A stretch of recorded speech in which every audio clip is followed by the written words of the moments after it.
Hey everybody, welcome back to another episode of Industry Influencers. I have Tina Hurley here with me today. Tina Hurley is one of the most inspirational stories I have probably come across. She gave me a phone call and just asked about what we're doing today. And she kind of told me about her story. And it's quite emotional as a journey, and now she dedicates her time to giving back to other people and has a nonprofit for that. So Tina, welcome to the show. Thank you. Very excited to be here and to spread the word. Absolutely. Well, Tina, why don't you tell me a little bit about your story? So it started, I guess, way back, very much defined by my physicality, gymnast growing up, competitive cheerleader, somebody that got a personal training degree when I was 18, went to college for exercise science, pursued medicine and continued to do advanced, tumbling acrobatics, and really identified with physicality as a primary, trait of who I was. And I was in CrossFit in my 20s and was getting pretty good at it. And pretty quickly it became really hard for me to walk. And it started to get to the point where I couldn't even get into patients' rooms as a physician assistant. One of the telltale moments for me that something was really wrong was there was a code blue, which is somebody having cardiac arrest in the hospital, and my legs wouldn't get me to that room to provide life-sustaining support. And thank goodness there was someone there to be able to take care of that patient in that room, and there was no bad outcome. But it was just in that moment I recognized it wasn't I was wearing the wrong shoes or needed to eat more bananas, that the calf cramping was something medically wrong. And so through a long process of diagnostics and testing and incorrect diagnoses, finally I was diagnosed with a condition that's very rare. They think you're born with it, called popliteal artery entrapment syndrome, where the blood vessels that supply your legs with blood behind the knees actually were trapped by the structures that grow around them. And over time, it's a limb-threatening issue. But at first, for the first, about 7 years ago, I was diagnosed. For the first 3 or 4 years, it was, this can be fixed. Go through the back of the leg and take stuff out and relieve the entrapment. And then when that didn't work, that was my leg. Oh no. I should say ouch when the leg falls. No, leave it. It's good. Perfect. All right, keep going. Yeah, so when the bypasses that they did sequentially, so they took vein from my arm and multiple times from my leg, failed to restore blood flow, they started to talk about limb salvage. And in the interim, I had transitioned from internal medicine, working in the hospital, to vascular surgery and wound care to be an advocate for myself and my mother, who also had vascular disease. And so I was actually, ironically, doing first assist surgeries, taking legs off, and dealing with all the complications of that when I was told that my leg would be taken off on a semi-elective basis. And so for 6 months, after 10 failed surgeries, trying to find the right doctors and the right teams and trying to prepare the best that you can for that sort of scenario, I was sort of also wearing a mask as this clinician to take care of all of those problems. And it was a bit of a double-edged sword. I could advocate for myself, but I also was pretty scared about what this new life was going to be. And I wasn't in the adaptive community at this point. At that point, just like everyone else, she believed that limb loss is life loss and livelihood loss. And I had an identity crisis.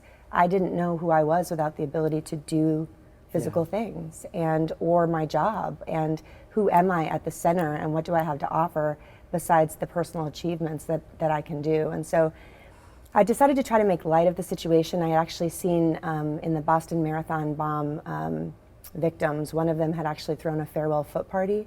They had had dozens of surgeries and it wasn't working, and it's this interesting scenario where you actually want to grab more quality of life by losing a limb. And it's very sort of taboo, and it's a big, heavy, ominous thing to do, and there's so many questions and sort of self-preservation, but also in a way to make it light and have some conclusion for myself, my family, and community, because it is a loss for everyone. We decided to throw this party, and I did all the lasts. I didn't have any tattoos at the time, and I got this big henna tattoo down my leg that said farewell, and I zip lined with my shoes off, and I walked on all different types of surfaces, including 20 pounds of grapes, just so I knew what that felt like under my foot. I got every pedicure type you could think of, and all but the fish. I really wanted to get the fish one, but I guess that's illegal. So I'll have to try that on the right foot before. And then I had the amputation in July of 2016, and it was a pretty big whirlwind. Everything that kind of could go wrong went wrong. And I was in the hospital for almost 2 weeks and had this huge wound because I had fallen in the hospital, and that required a surgical procedure where they go in and take out all this dead tissue, and I had this big wound vac, and I was blowing spit bubbles on medication. I mean, I was just guppying to stay above water. And because of how far it pulled me off my center, one day after my 1-year wedding anniversary, I came home from a doctor's appointment and all of my husband's stuff was gone. And I lived on 60 acres of conservation in a 3-floor house with 2 dogs. And I had to rally my community and my family, who are robust and wonderful, to be able to do things for me, because I couldn't. I was on crutches with a wound vac. I was so viscerally affected. It was hard to eat, and so then my energy was low, and all these things socioeconomically just started to dissolve around me, and any bit of carpet I felt under my remaining foot was just pulled. And I recognized quickly that all of the doing in the house was distracting the people that were there doing from being in it with me, mourning, grieving, and coming to acceptance, and also me having to wear masks for the people to see that I was okay. And so we all just had prolonged suffering because of this really strange situation that none of us had resources or awareness, even as a medical clinician, to navigate. And I could get needles and narcotics and surgeries, but I couldn't get acupuncture or massage or any kind of holistic approaches to care that insurance didn't cover because the medical bills were so high. And so I needed 2 revisions. So I had an amputation that went higher because of wound healing issues in March of 2017, and that didn't heal again. And so in October of 17 was my 3rd and final amputation, 13th surgery in 3 years. And at that point, it was a lot. And my bandwidth was just fried. Physically and mentally, I was faking it. And I was in survival mode for so long in that fight or flight stage that I just needed a period of just rejuvenation. And so for me, I had this paradigm shift in 2018 when, instead of answering things that were, making them logical and the most financially sound, I decided that 2018 would kind of be my year to shake out. And so the 2 questions that I would answer, if either of them were yes, I was going to do it and see where life led. And one was, am I going to regret not doing this? And the second was, does this have an opportunity to make me better or possibly help me help someone else? And so it opened up the year and these wonderful opportunities. I went on this 3-week-long trip to Hawaii, which was on a bucket list, with side stick crutches, a wound vac on my leg, and hiked in Maui, and I did all these things, and toured with the U.S. bobsled team in Europe, and went to a CrossFit competition as an adaptive athlete. And what I recognized was, this was not a death sentence, that I actually had gained livelihood, and I gained heart and integrity and connection, and all the things that I felt were deprived of me were solely based on my perspective, right? Nothing is good or bad, but thinking makes it so. And I had thought it was the worst thing ever, and so it was the worst thing ever. And as soon as I traded out those lenses for a sunnier one, pink shades, everything seemed to change, and it wasn't the circumstance that changed, it was how I viewed the circumstance. And in that final year, that 2018 leading up to this year, there were slogans on the back of t-shirts that were used as fundraising efforts for some of my athletic endeavors. And someone had said, what slogan do you want on the back? And I said, what about less leg, more heart? I feel like every time they go up higher and higher on my leg, I gain more introspection and awareness and love and appreciation and sincere gratitude. And that seems like it's a motto for my life. And so all of a sudden, in the space of the year, I was accepted to the Adaptive Training Foundation in Carrollton, Texas, which is a 20,000 square foot facility that is absolutely incredible. They serve people that have had either congenital or traumatic disabilities that are permanent. More than 50% are combat wounded veterans, and it's fairly exclusive to get into it. And I packed my Jeep Wrangler to the gills, because of course I would certainly regret not doing it, and it was going to make an impact on me and possibly someone else. And I came down for this holistic, redefined program. And after 9 weeks, which was temporary, I had packed my Jeep Wrangler to the gills, I put everything in storage, I committed to this shakeout period. And at the end, I couldn't leave. I'm this medical clinician, this adaptive person. I have these things to give back, and I was recognizing that any personal gratification that I was getting, the feeling was paling in comparison to the feeling of being able to give back to other people some of the tools that I had gotten along the way of my journey. And so helping someone get stronger to walk for the first time, or being with someone as they jump rope for the first time after their stroke, or got them strong enough to lift their child while they're sitting in their wheelchair as a spinal cord injury, those were defining moments in my life that were completely overshadowing any personal victories that I had had. And so I started to realize that there was this purpose that had been gifted to me in my tragedy. I had just thought it was this rock of heaviness that was weighing me down, when in fact it was a gift-wrapped little purpose that I needed to serve. And so I took the slogan off of the shirts, and went and got this beautiful board. I mean, it was almost just magnetic that these people came into my life. And we said, let's do this. Let's actually fill the gaps of the system that are making people suffer and depriving them of hope and overwhelming them and their families and dissolving relationships.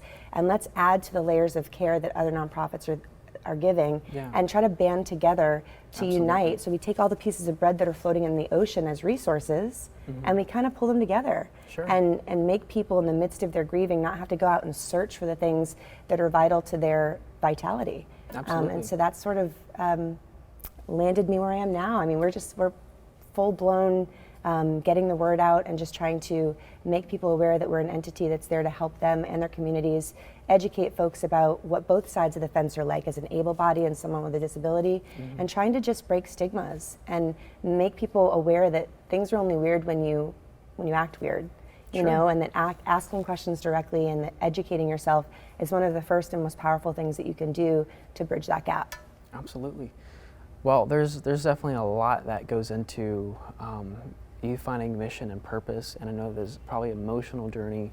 It definitely does seem like to get you to the spot where you are now, there's a lot of, there's trauma, you know, and there's dark places, but as you were saying, it was a lot of that helped to strengthen who you are today to where you're a spot where not only are you strong now, but you're strong for other people. So now it's time to give back, and that's what Less Leg, More Heart is about. It's about, hey, this is what the education looks like for this. This is what it looks like to walk into this lifestyle. It doesn't have to be scary. It's a community of people that are just going to be supportive of one another. So let's choose to be filled with joy and life and change your perspective. And get together. I mean, it's okay to be scared because it's scary, but I think there's tremendous strength in vulnerability. Absolutely. And that by taking off those masks and by allowing a tribe of folks around you to take care of you in your most vulnerable moments, it can be very powerful because people innately want to give. Sure. I mean, one of the most defining moments in my journey was after my husband had left. I did curl up for about 3 weeks. I was viscerally affected, and I didn't think that I could do it without what I thought was my safety net. I attributed my strength to external sources, and he was one of them. And I ignored every phone call that came through. You know, you talk about trauma and being scared. I just kept hitting the end button. My mother, my best friends, my family members, my coworkers, end button on everything. And finally, one of my best friends had broken into my garage, and she found me in bed. I was in the same clothes I'd been wearing for 5 days. I'd lost 20 pounds in the 3 weeks because I couldn't eat. And the first words she said to me over my bed were, "You're selfish." And as I was trying to mount an attack against how she could possibly come at me that way, she said, you know, your pride is depriving all of the people that love you of the opportunity to help you in your biggest time of need. Absolutely. You need to get up. This isn't your story. There's And so much more. and so it was really that kick in the butt that I needed to recognize that the strength that I had drawn on to get through everything was actually within me. And it was only by having everything else externally ripped from me that I recognized the warrior inside of me. There's a really good quote that says, only when you repeatedly expose yourself to annihilation is that which is indestructible found within you.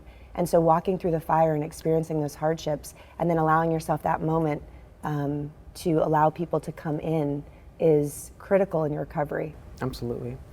Tina, well, there's definitely a lot that goes into, like we said before, there's a lot that goes into producing a nonprofit that is mission oriented, and I love that you've dedicated your time and taken your circumstances to choose life, you know, and choose life for other people too, which is fantastic.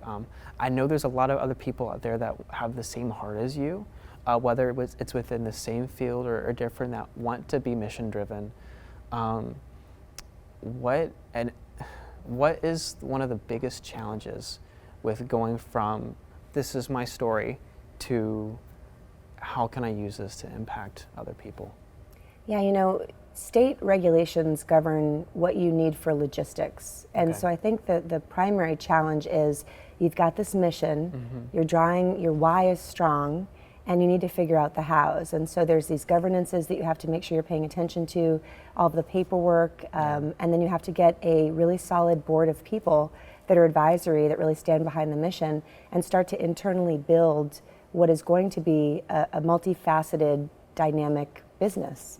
And so it's really about learning. It's about, picking brains, surrounding yourself with people that are smarter, and figuring out what the stepwise approach is to solidifying all of the background steps from a paperwork standpoint based on state regulations of how to get things legitimized. And so, you just start with formation letters, and then you go into your articles of incorporation, and then you have to file for business EIN, and then you can go on to your tax exemption status. And it's just a stepwise approach that takes a little bit of diligence, a little bit of time. You can employ folks to do it for you, but we decided that we would do it ourselves, and it was a really great learning opportunity. Probably took about 3 or 4 months from a paperwork perspective to actually build out. And it's critical to make sure that you get those details right. You really want to make sure that your infrastructure is solid so that your why isn't sabotaged down the line by just paperwork issues or trouble with getting things passed through the IRS. So another question I have for you then, Tina,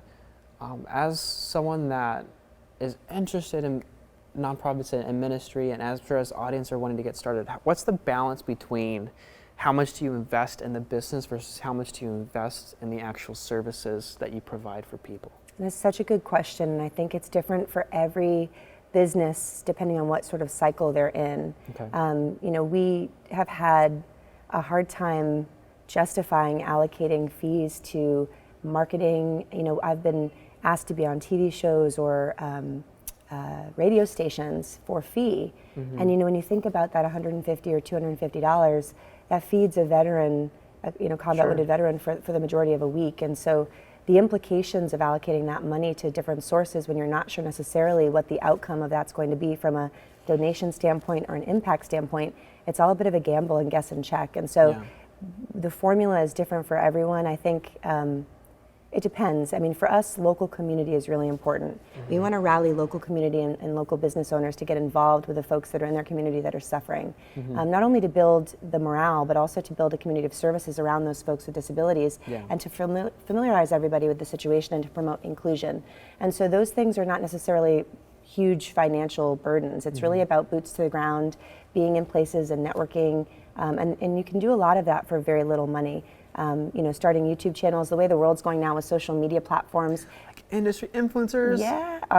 Right? I mean, you can make a big difference and a big impact and get the word out quite a bit on just social media, which is great because it's not a ton of money. But I think once it gets to a bigger level, you do have to start spending some money on corporate sponsorships, and how do you really it's media.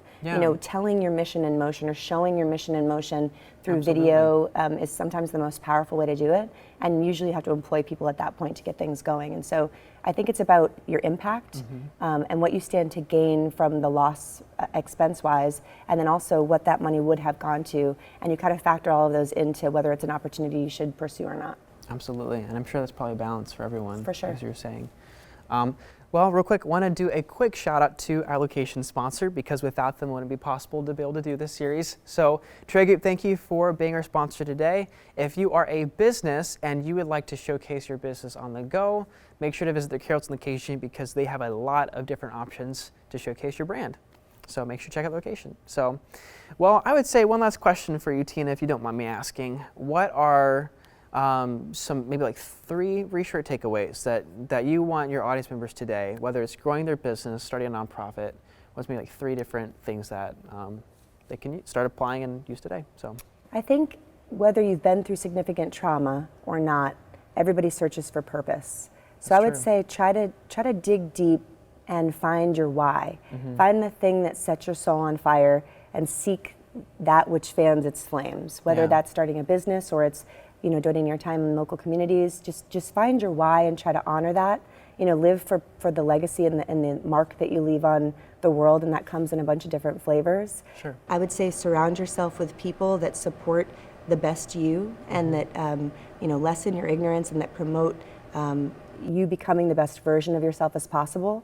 And then I would just say, be kind to yourself. Yeah. Everything is a journey. I feel like we're so self-critical, and we're all just trying to do the best that we can. And so I think being kind to yourself and to others is something that will make life just a lot more palatable.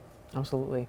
Well, I know that those have deep meanings for everyone. So I appreciate you being willing to share that. Yeah. appreciate you for your time and for sharing your story. Thank you for being interested. This is wonderful. Absolutely. Well, hopefully with this, you'll get some attraction with your nonprofit, and hope it goes well. Thank you. Yeah.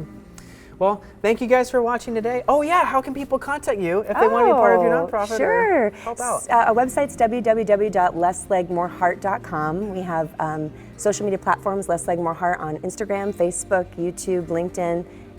The contact goes right to my email. If you are someone that has a disability, or you know someone that is, or you're just curious about it, please reach out. If you're a business or someone that wants to donate your goods, services, or time, please reach out. We're looking for anybody and everybody.